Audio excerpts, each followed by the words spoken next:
I knew something was off the moment I walked through the door.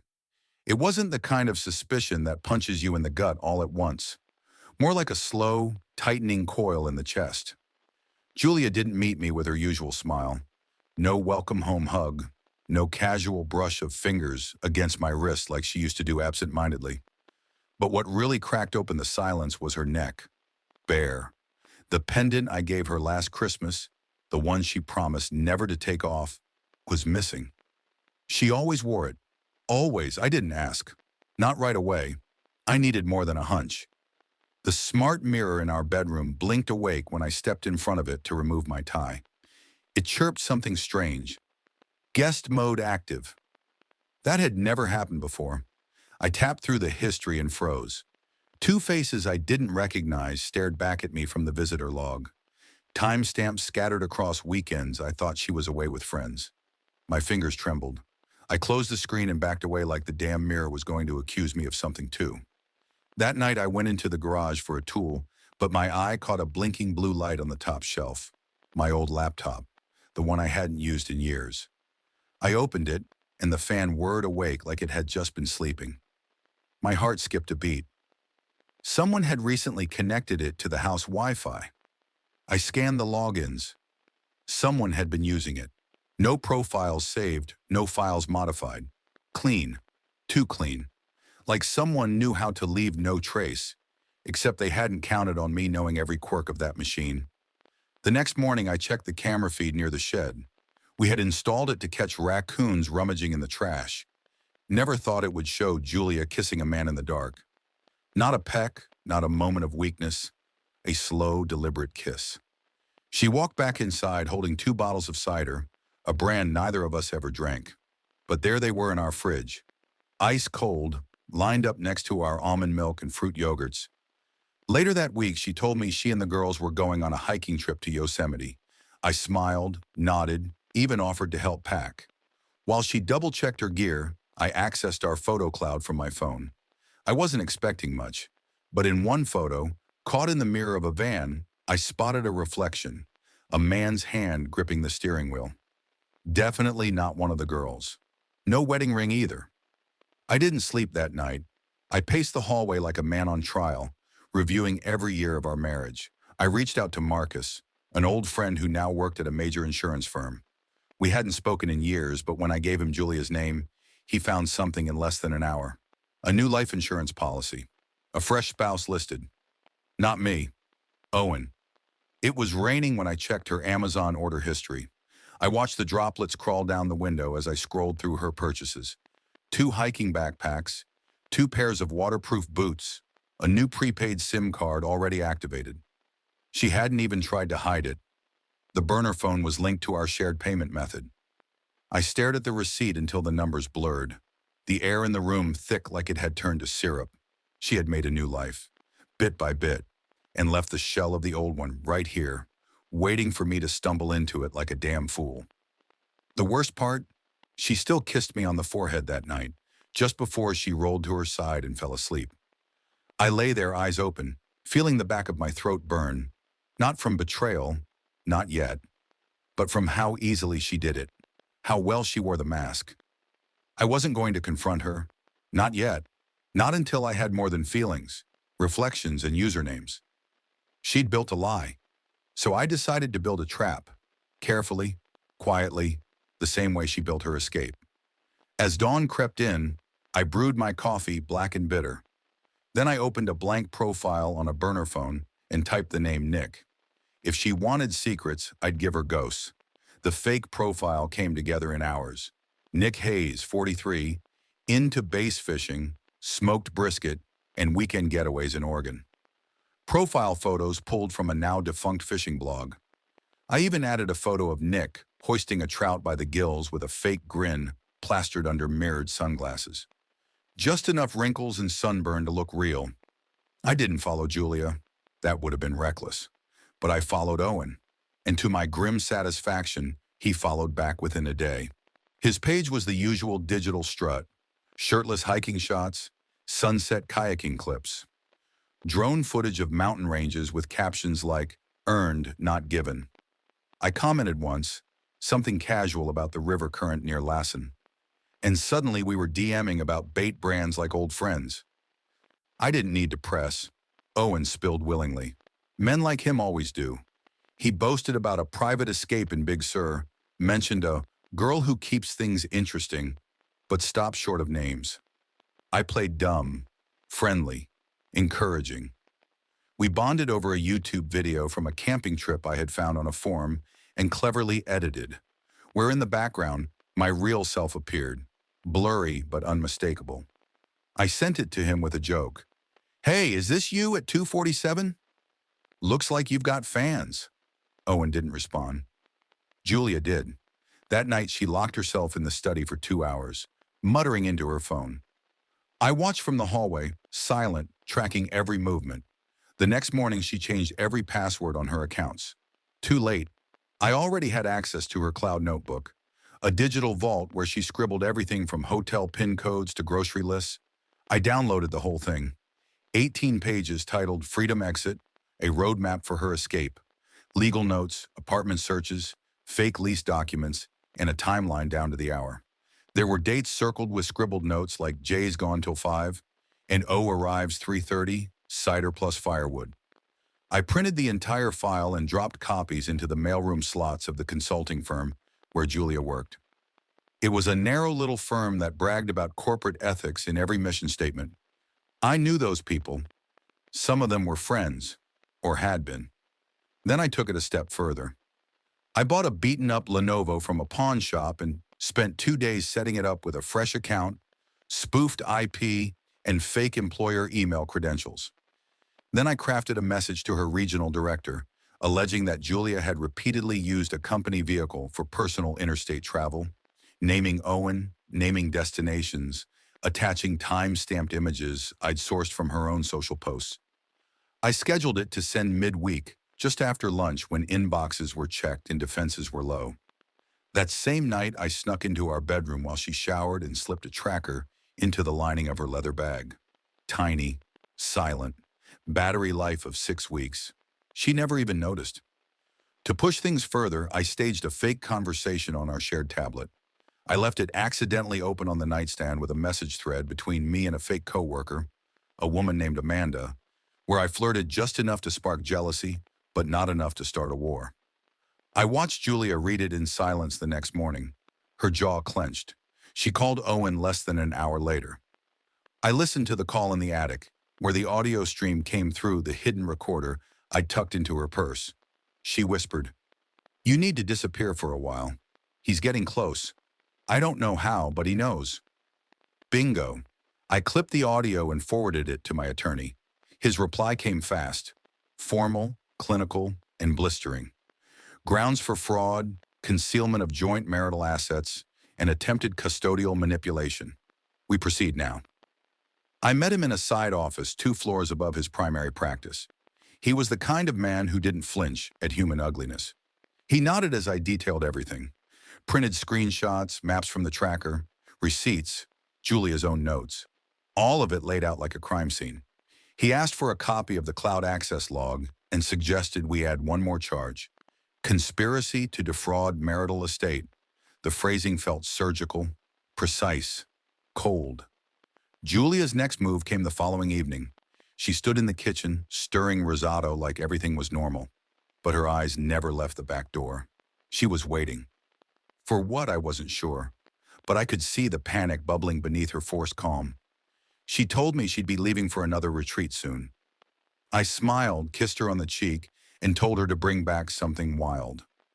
Later that night, I watched her as she curled into bed early, back turned, clutching her phone like it might vanish. I knew the feeling, because something was about to vanish. Not her pendant, not her passwords, but the illusion of safety she thought she'd built. And I wasn't done yet. I wasn't even close. The party was held in an old industrial loft downtown. One of those corporate networking facades dressed up with exposed brick and Edison bulbs. I slipped in as a hired photographer, credentials forged and camera slung across my chest like armor. Nobody gave me a second look. People just assumed I was supposed to be there. The irony, they saw the lens, not the man holding it. I moved through the crowd with cold purpose. Julia was there, So was Owen, laughing, mingling, pretending they hadn't built this house of lies. I took a few shots of the catered platters, some empty wine glasses. Then I snapped a series of wide-angle photos near the main wall. Julia in the foreground, Owen a step behind, barely in focus. Just enough evidence, just enough shadow.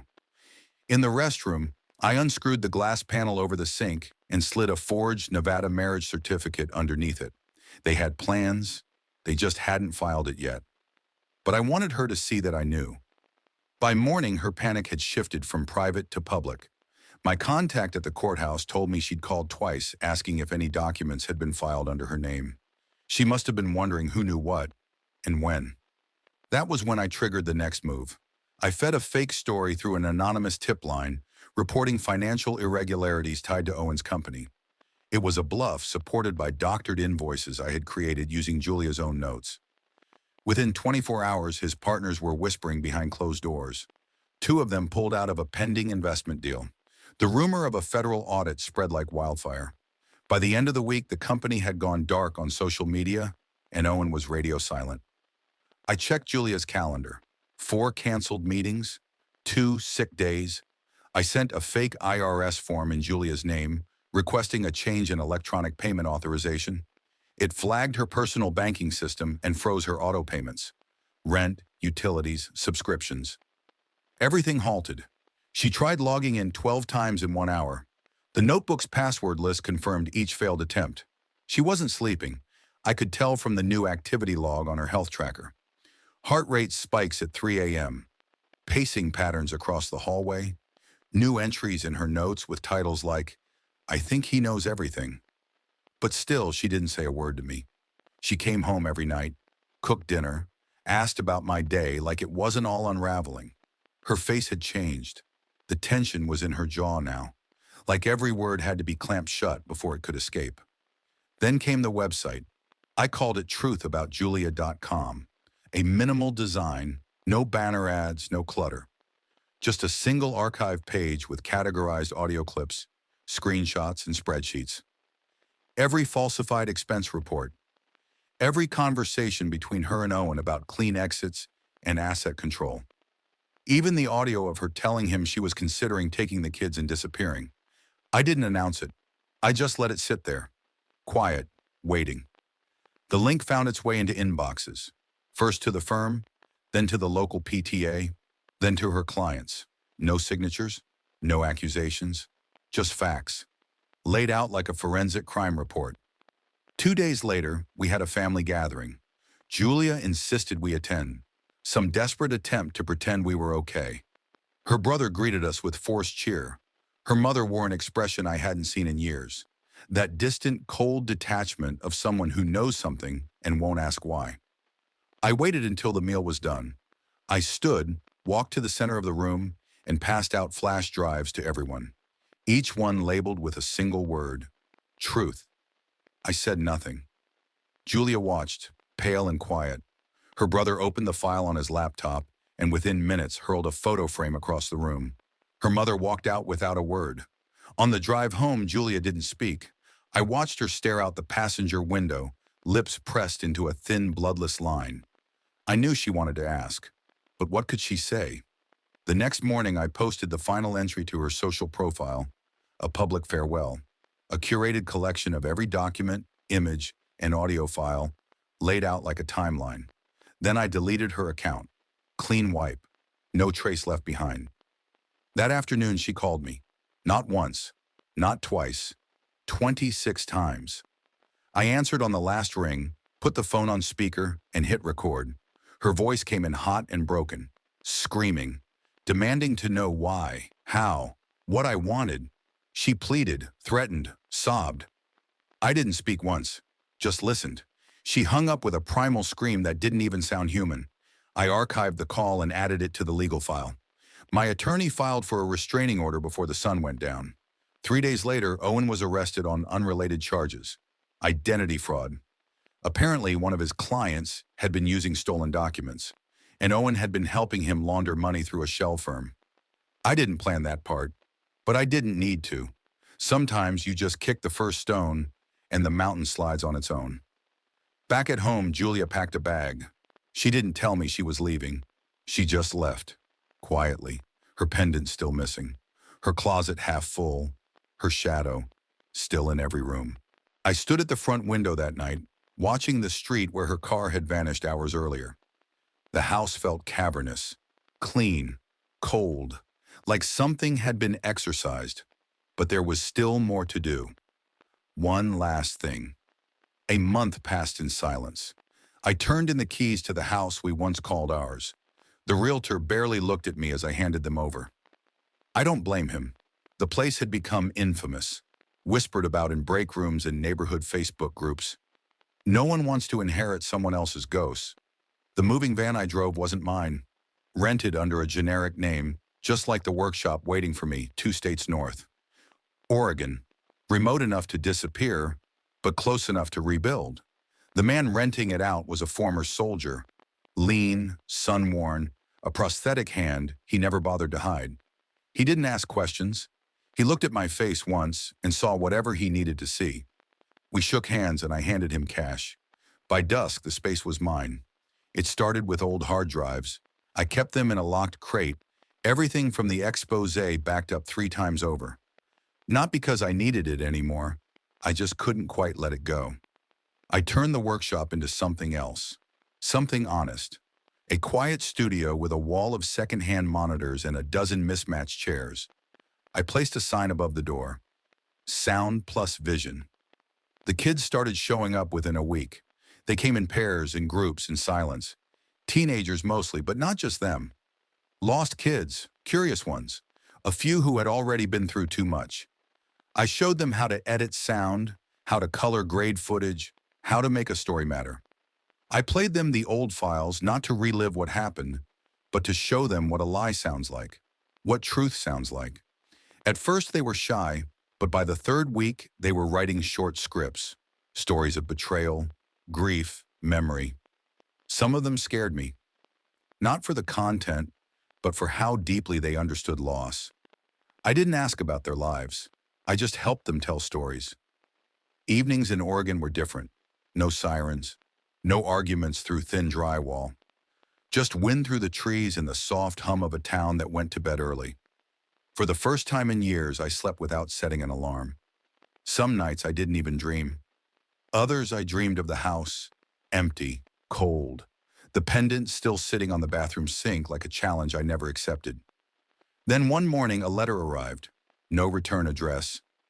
Just my name in her handwriting. Inside was a single photograph. A room. Empty. Wooden floor. Stripped walls. A suitcase in the corner like a whisper. Scribbled on the back were 4 words. I lost everything. J. I stared at it for a long time. No tears. No rage. Just a quiet understanding. It was over. And not because I had destroyed her, but because she had gambled it all and lost. The picture was her confession, her tombstone. I didn't reply. There was nothing left to say. That weekend I drove deep into the Cascade Range. I brought the letter and photo with me in a small wooden box I'd carved from salvaged floorboards. Same wood from our old deck. Funny how that house followed me even in scraps. I hiked to a quiet ridge, a place where the air tasted different, like cold metal and pine. I dug a shallow hole beneath a flat gray rock and placed the box inside. Then I carved a message into the stone with a knife I kept from my grandfather's war chest. Where lies are buried, nothing will grow. I didn't speak it aloud. I didn't need to. The mountain heard it. The trees heard it. I left the ridge as clouds rolled in, boots soaked through by the time I got back to the van. The kids were waiting when I returned, already setting up lights for a horror short they'd written.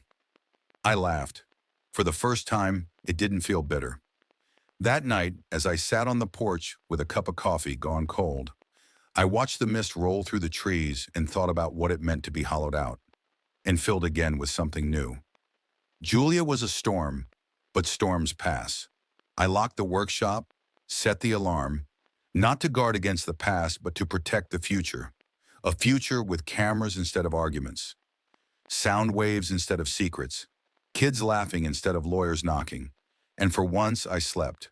No plans, no revenge, no alarms, just peace. That's all for now, folks. Thank you for being with me today and listened. And if you liked my story, please subscribe, hit the like button, and comment below what you think about all this and what would you do if you were me. Also, don't forget to check my other stories in description below.